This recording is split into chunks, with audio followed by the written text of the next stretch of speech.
నమస్తే, welcome to special focus. ఆ రెండు పార్టీలవి జెండాలు వేరు, కానీ ఎజెండాలు మాత్రం ఒక్కటే. బయటకు చూడ్డానికి ఉప్పు నిప్పులా కనిపిస్తారు, అస్సలు పడనట్లు రెచ్చిపోతారు. రెండు జాతీయ పార్టీల కొట్లాట చూసిన వాళ్ళు రాజకీయాన్ని ఎంత రసవత్తరంగా మారుస్తారని ఫీల్ అవుతారు. కానీ అవన్నీ దొంగ నాటకాలేనని మొన్నటి అసెంబ్లీ సమావేశాలతో తేలిపోయింది. ఉప్పు నిప్పు వ్యవహారమంతా ఉత్తదేనని రుజువైంది. నిండు సభలో పాలక పక్షాన్ని కాపాడేందుకు రేవంత్ సర్కార్కు కమలం పార్టీ ఊతమిచ్చింది. మైత్రిని కాపాడుకునేందుకు మెప్పు కోసం ఆరాటపడింది. అసెంబ్లీలో ఘోష్ నివేదికపై చర్చ సందర్భంగా బీఆర్ఎస్, అందున మరీ ముఖ్యంగా మాజీ మంత్రి హరీష్ రావు ఒక్కడే పోరాడుతుంటే కమలం ఎమ్మెల్యేలు కనీసం కాలు కదపలేదు, నోరు మెదపలేదు. కొట్లాడి సాధించిన రాష్ట్రాన్ని ఆంధ్రబాబుల కనుసన్నలతో నిర్వీర్యం చేయాలన్న కుట్రలకు తెరలేపుతూ పుట్టిన గడ్డకు తీరని అన్యాయం చేస్తే కుట్రలు పన్నారు. 10 ఏళ్లు పచ్చగా కళకళ్లాడిన రాష్ట్రాన్ని మరోసారి కరువు కోరల్లోకి నెట్టేందుకు తోడు దొంగలై కుయుక్తులకు పాల్పడ్డారు. ప్రతిపక్షాల గొంతు నొక్కుతూ రెండు దగాకోరు పార్టీలు పైశాచికానందం పొందాయి.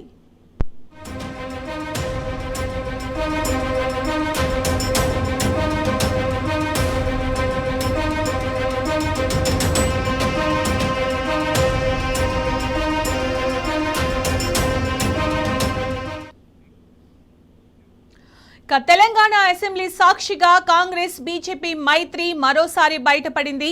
తెలంగాణను విధ్వంసం చేసి ఇక్కడి ప్రాజెక్టులను నిర్వీర్యం చేయాలన్న కుట్రలు బట్టబయలైంది. సమాజానికి చూడ ఉప్పు నిప్పులా ఉండే హస్తం కమలం నేతలు తెలంగాణను ఎడారిగా మార్చి మళ్లీ రాష్ట్రాన్ని కరువుల కోరల్లోకి నెట్టేందుకు పాలు నీళ్లుగా కలిసి పనిచేస్తున్నారు. బీఆర్ఎస్ పార్టీని బలహీనపరిచేందుకు కేసీఆర్, కేటీఆర్, హరీష్ రావును బద్నాం చేసేందుకు కాంగ్రెస్ అండ్ బీజేపీలు ఏకమయ్యాయి. పాలన గాలికి వదిలేసి కుట్రలకు పదును పెట్టాయి. కాళేశ్వరం ప్రాజెక్టుపై జస్టిస్ ఘోష్ కమిషన్ సాక్షిగా కాంగ్రెస్ బీజేపీ స్నేహం మరోసారి బయటపడింది.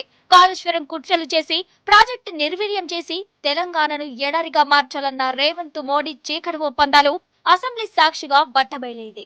తెలంగాణ ప్రాజెక్టులను నిరుపయోగం చేయడమే తమ ఏకైక ఎజెండా అన్నట్లు అసెంబ్లీలో రేవంత్, బీజేపీ కలిసి పనిచేశాయి. సభలో ప్రతిపక్షాలు గొంతు నొక్కుతూ అధికార పార్టీలు పరస్పరం సహకరించుకున్నాయి.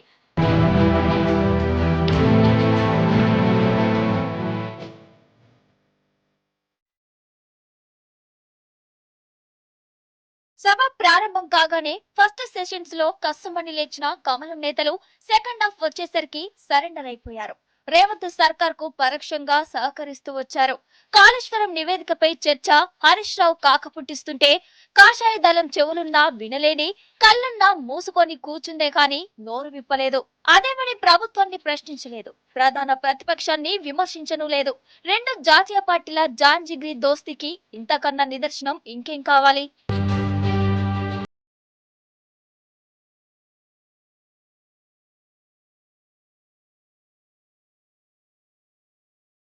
కేంద్ర మంత్రులు కిషన్ రెడ్డి, బండి సంజయ్, సీఎం రేవంత్ ముగ్గురు మంచి మిత్రులు. రెండు పార్టీల నుంచి ముగ్గురు కీలక నేతల లక్ష్యం ఒక్కటే. కేసీఆర్ ను, ఆయన కుటుంబాన్ని, ఆయన సారథ్యంలోని బీఆర్ఎస్ పార్టీని బలహీనపరచాలి. తెలంగాణ సమాజం ముందు దోషిగా నిలబెట్టాలి. అందుకే సమయం, సందర్భం చూసుకొని రెచ్చిపోతూ ఉంటారు. అదును చూసి కాటేయాలని ఆలోచిస్తుంటారు. ఇందుకు ఉదాహరణలు కూడా లేకపోలేదు. కరీంనగర్ జిల్లాలో తనకు ప్రబల శత్రువుగా మారిన మల్కాజిగిరి ఎంపీ ఈటల రాజేందర్ ను కాళేశ్వరం కేసులో ఇరికించేలా బండి సంజయ్ రేవంత్ మీద ఒత్తిడి తెచ్చాడు. అలా ఆ కేసులో ఉంటే బీజేపీ రాష్ట్ర అధ్యక్ష పదవి ఈటల వైపు మళ్లకుండా ఉంటుందన్నది బండి ఆలోచన. వేగంగా అమలు చేశాడు, అనుకున్నది సాధించాడు. బీజేపీ, కాంగ్రెస్ ఇద్దరు ఏ రకంగా కుమ్మక్కయ్యారో బట్టబయలైపోయింది. ఇవాళ బీజేపీ శాసనసభ్యుడితో మాట్లాడించడం, వెంటనే కాంగ్రెస్ శాసనసభ్యులందరూ కూడా వచ్చి ఆయనను ఆలింగనం చేసుకోవడం చూస్తే ఇవాళ చాలా స్పష్టంగా అర్థమైంది. ఇవాళ కాంగ్రెస్ పార్టీ రాసిచ్చిన దాన్ని బీజేపీ సభలో మాట్లాడుతూ ఉంది. ఢిల్లీలోనేమో కుస్తీ, గల్లీలోనేమో దోస్తీ. బడే బై చోటే బైల బంధం ఇవాళ ఓపెన్ గా బయటపడ్డది. అందుకే ఇవాళ ఈ చోటే బై ఎన్ని స్కాములు చేసినా బడే బై ఏమనట్లేదు. ఈ రాష్ట్రంలో ఉండే బీజేపీ మాట్లాడడం లేదు. బీజేపీ సభ్యులు మాట్లాడిన దాన్ని తీవ్రంగా ఖండిస్తున్నాం. అంతెందుకు కాళేశ్వరం కాంట్రాక్టర్ల పేర్లు కూడా కమిషన్ నివేదికలో చేర్చలేదు ఈ రేవంత్ రెడ్డి. దీనిపై మజ్లిస్ ఎమ్మెల్యే అక్బరుద్దీన్ గట్టిగానే నిలదీశారు. వేల కోట్ల రూపాయలతో నిర్మించిన కాళేశ్వరం ప్రాజెక్టును కూల్చివేస్తారా, నిలిపివేస్తారా లేక కొనసాగిస్తారా అంటూ ప్రశ్నల వర్షం కురిపించారు. 1,00,000 కోట్లు కట్టిన ప్రాజెక్టు మరమ్మతు చేయాలని సూచిస్తూనే జస్టిస్ ఘోష్ నివేదికలో కాంట్రాక్టర్ల పేరు ఎందుకు లేవని, డ్యామ్ డ్యామేజీలో వారి బాధ్యత లేదా అని అక్బర్ ప్రశ్నించారు. फैसला हमसे पूछ के ले रहे हैं, हर एक चीज यहाँ असेंबली में लाके कर रहे हैं। देखिए ऐसे नहीं होता है। हुकूमत आप कर रहे हैं तो आपका इख्तियार है आपको फैसले लेना। मुझे पसंद नहीं आता है तो भी नहीं आएगा, लेकिन हक तो आपका है वो। और जो बड़े बड़े कॉन्ट्रैक्टर्स हैं उनका भी नाम लाइए, उनको भी सजा दीजिए। बड़े कॉन्ट्रैक्टर्स को क्यों छुपाते हैं? Why not the contractor? Why only L&T, sir? क्या are you going to scrap this project? Are you going to stop this project? Are you going to let go this project? Or you are going to continue this project? Kindly give an answer, sir. నిజానికి కాళేశ్వరం ప్రాజెక్టుపై కాంగ్రెస్ ప్రభుత్వానికి ఎప్పుడూ అదే తప్పుడు ప్రచారం. రాజకీయ ప్రయోజనాల కోసం తెలంగాణకు వరప్రదాయిని కాదని కాళేశ్వరంపై విషం చిమ్ముతోంది. తెలంగాణ నేలలో గోదావరి నీళ్లు పారించాలని కేసీఆర్ కృషి చేస్తే కాళేశ్వరం కూలిందని, ఇది ఇక పనికిరాదని, ప్రజాధనం వృధా అయిందని కాంగ్రెస్ బీజేపీలు తప్పుడు కూతలు కూస్తున్నాయి. తెలంగాణకు లైవ్ లైన్ గా ఉన్న మేడిగడ్డపై విషం చిమ్ముతూ ప్రజల ఊపిరి తీసే ప్రయత్నం చేస్తున్నాయి. రాష్ట్రం మళ్లీ కరువుతో కష్టాలు పడితే, సాగునీరు లేక రైతులు ఆత్మహత్యలు చేసుకుంటే శవాలపై ఓట్ల ప్యాలాలు ఏరుకునేందుకు యత్నిస్తున్నాయి. వ్యవసాయం విధ్వంసమై ప్రజలు మళ్లీ బొంబాయి, బొగ్గుబాయి, దుబాయ్లకు వలస వెళ్లాలని జాతీయ పార్టీలు సంకల్పించినట్టున్నాయి. ఆ విషయం అసెంబ్లీలో ససాక్ష్యంగా వెలుగు చూసింది.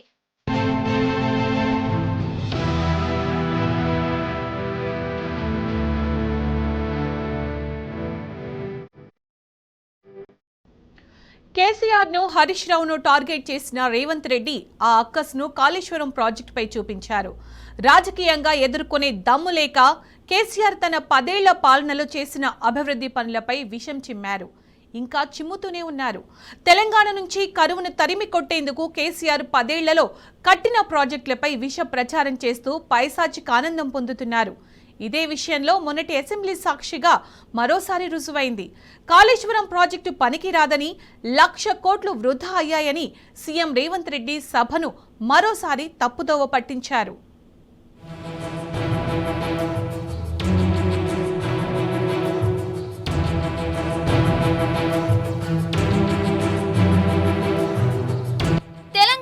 సోయిని, తెలంగాణ ఉద్యమంతో సంబంధం లేని తెలంగాణ ఉద్యమకారులపై తుపాకీ ఎక్కుపెట్టిన రైఫిల్ రెడ్డి ఉద్యమ కాలం నుంచే తెలంగాణపై విషం చిమ్ముతున్నారు. ఆ మాటకొస్తే అసలు రేవంత్ రెడ్డిలో తెలంగాణ ఆత్మనే కనిపించదు. అధికారంలోకి వచ్చిన తర్వాత, ముఖ్యమంత్రి పీఠంపై కూర్చున్న తర్వాత కూడా ఇంకా సీమాంధ్ర పాలకులకు బానిసగానే వ్యవహరిస్తున్నారు. సమైక్యవాదుల ప్రయోజనాల కోసం తెలంగాణ ప్రయోజనాలను తాకట్టు పెడుతున్నారు. ఏ నీళ్లు, నిధులు, నియామకాల కోసం, అస్తిత్వం కోసమైతే తెలంగాణ తెచ్చుకున్నామో 10 ఏళ్ల తర్వాత రేవంత్ రెడ్డి మళ్లీ తెలంగాణ అస్తిత్వాన్ని సీమాంధ్రుల వద్ద తాకట్టు పెడుతున్నారు. గల్లీలో ఢిల్లీ పార్టీలకు గులాంగిరి చేస్తూ హస్తిన ముందు తెలంగాణ భవిష్యత్తును మోకరిల్లేలా చేస్తున్నారు. ఒకవేళ కాళేశ్వరం ప్రాజెక్టు సరి అయింది కాకపోతే ఆ రోజు కాళేశ్వరం ప్రాజెక్టుకు 16 సిడబ్ల్యూసి డైరెక్టరేట్ల అనుమతి, చివరికి technical advisory committee TAC, that is the final approval of the government of India. కేంద్ర ప్రభుత్వం నుంచి కాళేశ్వరంకు అన్ని 100% అనుమతులు ఇచ్చింది బీజేపీ ప్రభుత్వం, కేంద్ర ప్రభుత్వం. ఒకవేళ నీళ్లు లేకపోతే, ప్రాజెక్టులో తప్పుంటే ఎందుకు కేంద్ర ప్రభుత్వం ఇస్తుంది అని చెప్పి నేను అడుగుతా ఉన్నా. అంటే అవగాహన లేకుండా ఏదో కాంగ్రెస్ పార్టీ స్క్రిప్ట్ ను వాళ్ళు మాట్లాడిండ్రు అనేది చాలా స్పష్టంగా అర్థమైతా ఉంది. కాళేశ్వరం ప్రాజెక్టును నిర్వీర్యం చేస్తూ తెలంగాణ నీళ్లను ఏపీకి దారదత్తం చేసేందుకు రేవంత్ రెడ్డి ఎన్ని ప్రయత్నాలు చేయాలో అన్ని చేస్తున్నారు. తెలంగాణ ప్రజల కష్టార్జితాన్ని, నిధుల మూటలను ఢిల్లీకి మోస్తున్నారు. సచివాలయంలో తెలంగాణ వారికి దక్కాల్సిన ఉద్యోగాలను ఏపీ ఉద్యోగులతో నింపుతున్నారు. ఒక్క మాటలో చెప్పాలంటే సీమాంధ్రుల ఆధిపత్యం ఇప్పుడు మళ్లీ తెలంగాణలో కోరలు చాస్తుంది. తెలంగాణ నీళ్లు, నిధులే కాదు, తెలంగాణ వాదాన్ని రేవంత్ నిర్వీర్యం చేసేస్తున్నారు.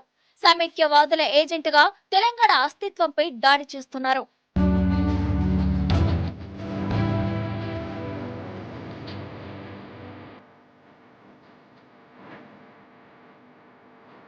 రేవంత్ రెడ్డి కోపమంతా కేసీఆర్ మీదే, గులాబీ పార్టీ నేతల మీదే. అందుకే వీరిని టార్గెట్ చేస్తూ తెలంగాణ అస్తిత్వాన్ని దెబ్బతీస్తున్నారు.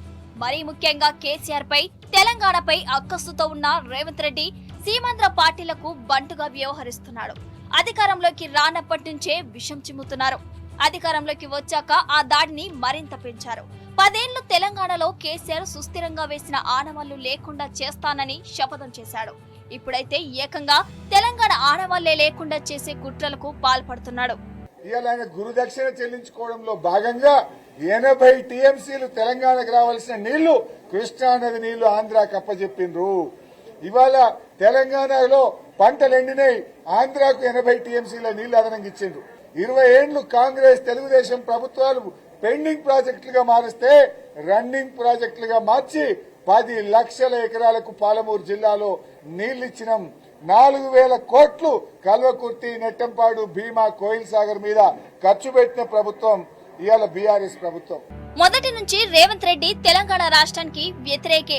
ఉద్యమం అప్పట్లో ఉవ్వెత్తున ఎగిసిపడిన కాలంలో సమైక్యవాదానికి అధికార ప్రతినిధిగా 2 కళ్ళ సిద్ధాంత పార్టీలో ఉంటూ తెలంగాణ ఆత్మ గౌరవానికి వ్యతిరేకంగా పనిచేశాడు. ఇప్పుడు కేసీఆర్ మీద కోపంతో తెలంగాణ ఆత్మ గౌరవాన్ని సీమాంధ్రుల ముందు తాకట్టు పెడుతూ గోదావరి, కృష్ణా నదుల్లో మన వాటా దక్కకుండా కుట్రలు చేస్తున్నాడు.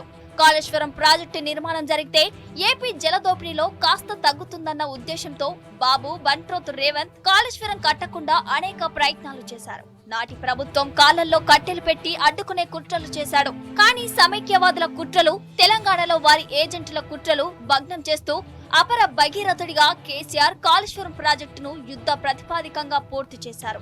నెర్రెల బారిన తెలంగాణ నేలల్లో గోదావరి నీళ్లను పారించారు. తాగునీరు లేక తడారిన గొంతుల్లో కాళేశ్వరం నీళ్లను అమృతంలా తడిపారు.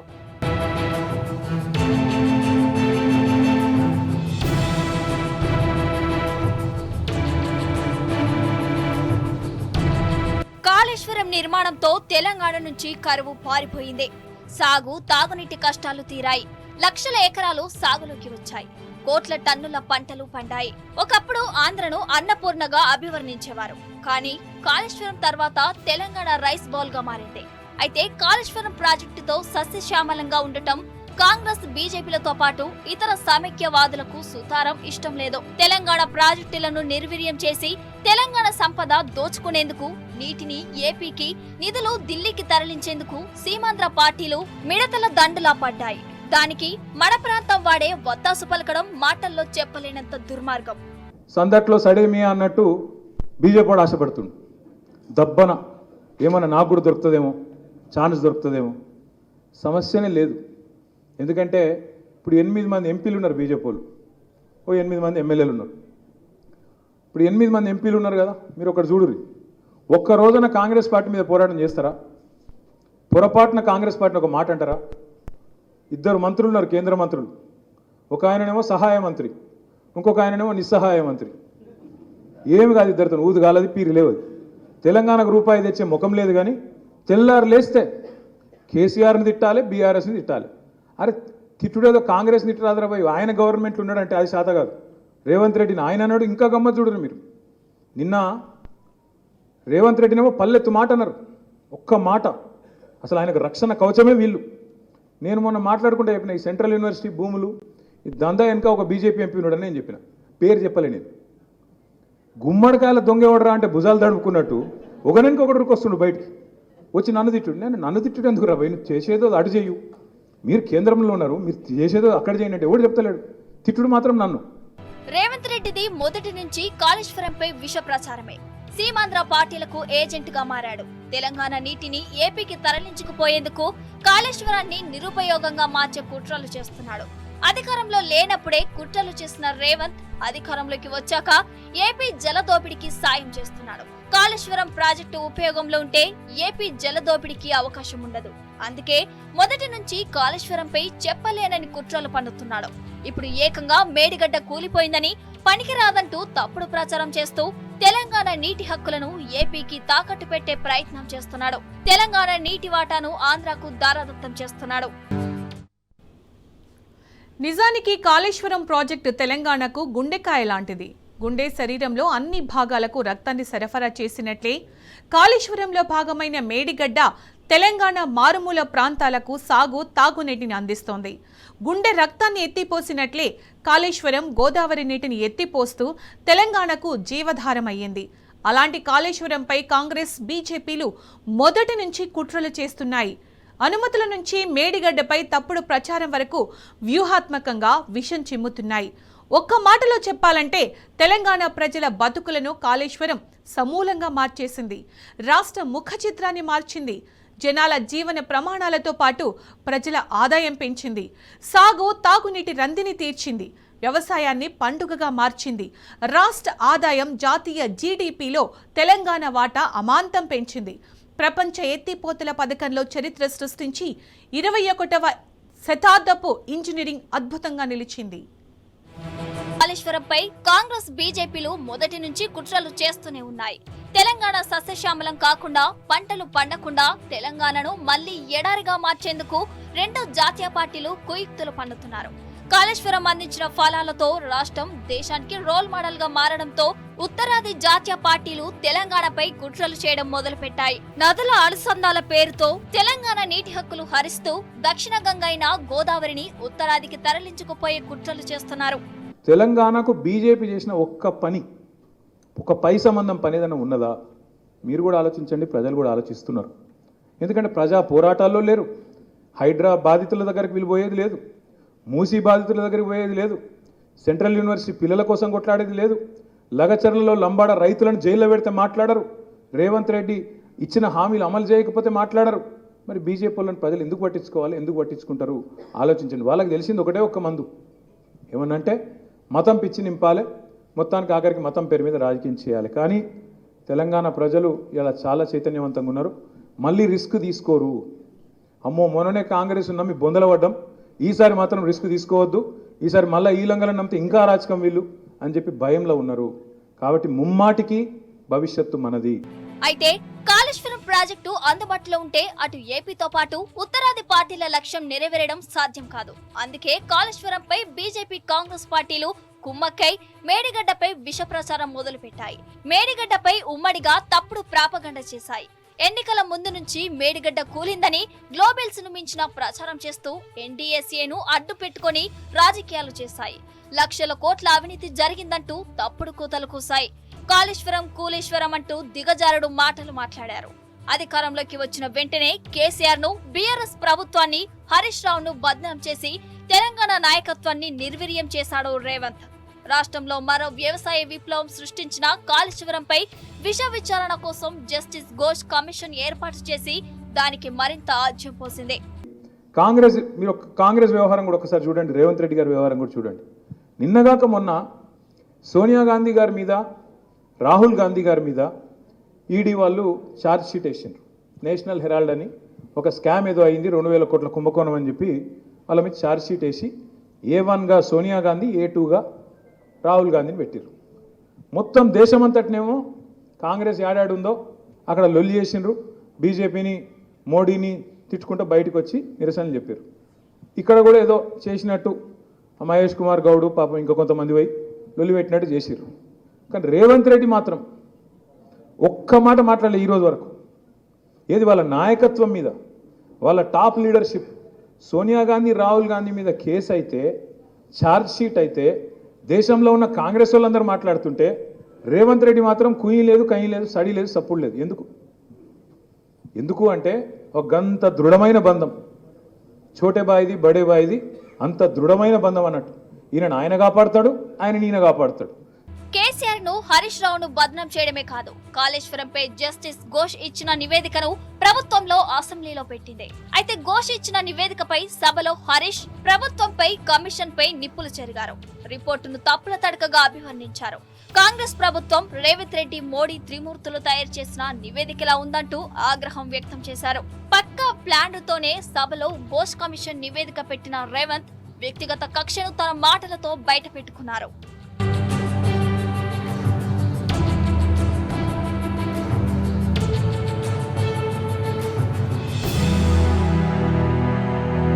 అసెంబ్లీలో కాళేశ్వరంపై చర్చ సందర్భంగా హరీష్ రావు ఒక్కడే మాట్లాడుతుంటే అధికార పార్టీ నుంచి ఏకంగా 10 మంది మంత్రులు అడ్డుకున్నారు.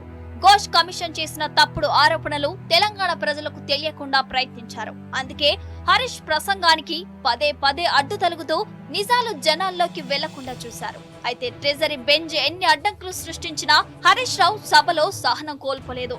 ఘోష్ కమిషన్ నివేదికలో తప్పులను, కాళేశ్వరంపై కాంగ్రెస్, బీజేపీ, ఘోష్ కుట్రలు ఎలా ఉన్నాయో సభ దృష్టికి, తద్వారా తెలంగాణ సమాజం దృష్టికి తీసుకువచ్చారు. తమ్మిడిహెట్టి దగ్గర నుంచి మేడిగడ్డకు ప్రాజెక్టు మార్చడంపై ప్రభుత్వం చేసిన అన్ని తప్పుడు ఆరోపణలను సభ సాక్షిగా తిప్పికొట్టారు. ఎన్డీఎస్ఏ రిపోర్టు సహా జాతీయ నీటిపారుదల సంస్థలు ఇచ్చిన రిపోర్టులను కూడా ప్రభుత్వంపై తప్పుడు ప్రచారం చేస్తే పూర్తి వివరాలు, ఆధారాలతో సహా సభలో ప్రభుత్వం కుట్రలను భగ్నం చేశారు.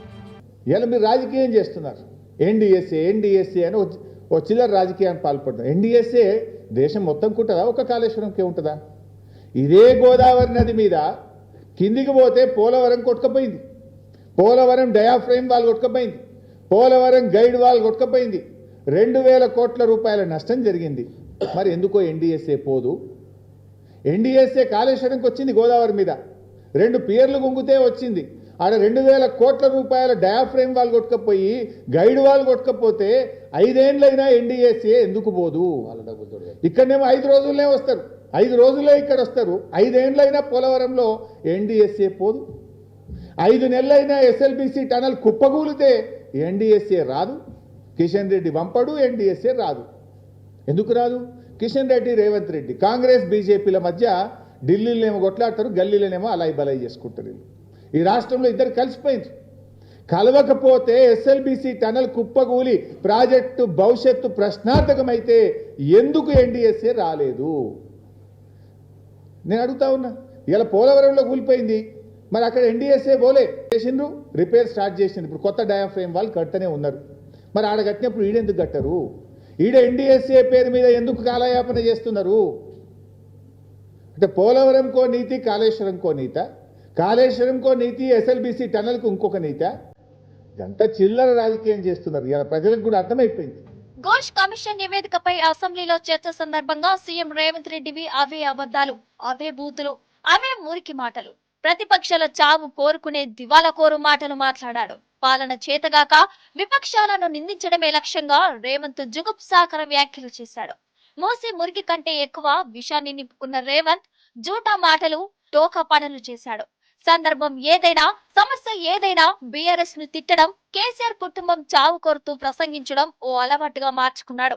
అంతేకాదు, అబద్ధాలను అంతంగా చెప్పడంతో అసత్యాలనే సత్యాలు అని ప్రజలు నమ్మేలా చెప్పడంలో రేవంత్ ను మించిన నాయకుడు తెలంగాణలో లేడు. ఏ అబద్ధాలతో అధికారంలోకి వచ్చాడో అదే అబద్ధాలను ఇప్పటికీ కొనసాగిస్తున్నాడు. బనకచల్ల విషయంలో కూడా అవే అబద్ధాలతో అఖిల పక్షాలను తప్పుదోవ పట్టించాడు. తక్షణమే మేడిగడ్డకు మరమ్మతులు ప్రారంభించండి.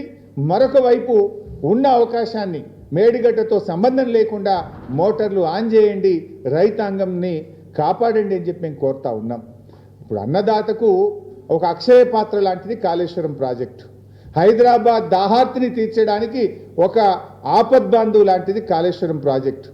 కాళేశ్వరంను మీరు తక్కువ చేసి చూపిస్తానో, కాళేశ్వరంను పక్కకు పెట్టి మీరు రైతులకు అన్యాయం చేస్తే రేపు కాంగ్రెస్ కథ కంచికి చేరక తప్పదు అని చెప్పి మేము హెచ్చరిస్తా ఉన్నాం. కానీ తెలంగాణ కోసమే పుట్టిన పార్టీ బీఆర్ఎస్. తెలంగాణ ప్రజల హక్కులే గులాబీ పార్టీ జెండా, ఎజెండా. తెలంగాణకు అన్యాయం జరిగితే 6 నిమిషం కూడా ఆలస్యం చేయకుండా పోరాటంలోకి దిగుతుంది. తెలంగాణ హక్కులకు భంగం కలిగిన, ఆత్మగౌరవానికి ప్రమాదం ఏర్పడిన, అవమానాలకు గురైన బీఆర్ఎస్ పార్టీ ఒక్క క్షణం ఆలోచించకుండా కథన రంగంలోకి దూకుతుంది. తెలంగాణ హక్కులు, ప్రజల ఆత్మగౌరవం ఫస్ట్. ఆ తర్వాతే ఎన్నికలు, ఓట్లు, సీట్లు అంటూ జనం కోసం ముందుకు కదులుతుంది. ఇది గులాబీ పార్టీ చేసుకున్న అలవాటు. కాంగ్రెస్ బీజేపీ ఒక్కటైంది, 2 ఒకటై ఈ రాష్ట్రంలో బీఆర్ఎస్ని ఇబ్బంది పెట్టాలని కుట్ర చేస్తున్నారు. నేను సింపుల్ ఎగ్జాంపుల్ చెప్తా మీకు. ఇప్పుడు కాళేశ్వరం ప్రాజెక్టులో 2 పిల్లర్లు గుంగితే 3వ రోజే ఎన్డీఎస్ఏ వచ్చింది. అసెంబ్లీ ఎన్నికల ముందు ప్రాథమిక నివేదిక, పార్లమెంట్ ఎన్నికల ముందు మధ్యంతర నివేదిక, మా పార్టీ సిల్వర్ జూబ్లీ జరుపుకుంటే తుది నివేదిక. మరి ఎస్ఎల్బీసీ కూలిపోయి ఇప్పుడు 6 నెలలు అవుతుంది, మెల్లగా దగ్గర 5 నెలలు అయిందా, 4-5 నెలలకు వచ్చింది. ఎందుకో ఎన్డీఎస్ఏ వస్తలేదు, ఎందుకో నివేదిక ఇస్తలేదు. కాళేశ్వరంలో 2 పిల్లర్లు గుంగుతనే 3 వద్దులకే వస్తేవి 6 వద్దులకే రిపోర్ట్ ఇస్తేవి. ఇప్పుడు 3 నెలలు అయినా ఎందుకు రాదు ఎన్డీఎస్ఏ? బీజేపీ పంపదెందుకు? ఎన్డీఎస్ఏ రాదెందుకు? రిపోర్ట్ ఇయ్యదెందుకు? ఇలా ప్రాజెక్టే కుప్పగూలింది. ఆ ప్రాజెక్టు భవిష్యత్తే ప్రశ్నార్థకమైంది. ఇంకా రేవంత్ రెడ్డి సిగ్గు లేకుండా మాట్లాడుతుండినా ఏదో బీఆర్ఎస్ వాళ్ళు పైశాచికి ఆనందం పొందుతున్నారట. నేను ప్రశ్నిస్తే ఆనందం అంటావు. నువ్వు సిగ్గు లేకుండా నువ్వు క్షమాపణ చెప్పు. నీ తొందరపాటుతనం వల్ల, నీ ఆగమాగం చర్యల వల్ల, ముందస్తు జాగ్రత్తలు తీసుకోకపోవడం వల్ల ఇవాళ ఎస్ఎల్బీసీ ప్రాజెక్టు కుప్పగూలడానికి కాంగ్రెస్ పార్టీ కారణం. రేవంత్ రెడ్డి, ఉత్తమ్ కుమార్ రెడ్డి వైఫల్యం. నీటిపారుదల శాఖ మంత్రిగా నువ్వు రాజీనామా చేయాల్సి ఉండే. ఇంకా మీరు మా మీద విమర్శ చేస్తున్నారు. ఇలా ప్రాజెక్ట్ ఏంటో అర్థం కాదు. ఇప్పుడు ఆ టనల్ బోర్ మిషన్ బయటకు రాదు, లోపలికి పోదు. ఇప్పుడు ఏం చేయాలి? అసలు వేర్ ఇట్ లీడ్స్? ఆ ప్రాజెక్ట్ అసలు ఏం కావాలి? ఇప్పటికి దాని మీద 4,000 కోట్లు ఖర్చు పెట్టినాం. ఆల్మోస్ట్ 4,000 పైగా ఖర్చు పెట్టినాం. ఇవాళ అదంతా ఏం కావాలనో అర్థం కాని పరిస్థితి. ఇంకా ఆయన బుకాయిస్తాడు ఉల్టా. ఆయన తప్పిదాన్ని కప్పించుకో, దాన్ని కూడా బీఆర్ఎస్ మీద వెళ్తాడు. నిన్న మాట్లాడుతున్నాడు ఆయన. అసలు కూలింది మీ కాలంలో కాదా? మీ తొందరపాటు వల్ల కాదా? జాగ్రత్తలు తీసుకోకపోవడం వల్ల కాదా? ఇప్పటికి శవాలు బయటకు రాలేదు, కనీసం దాని మీద నీకు సోయి లేదు. ఇంకా ఉల్టా దబాయించారు.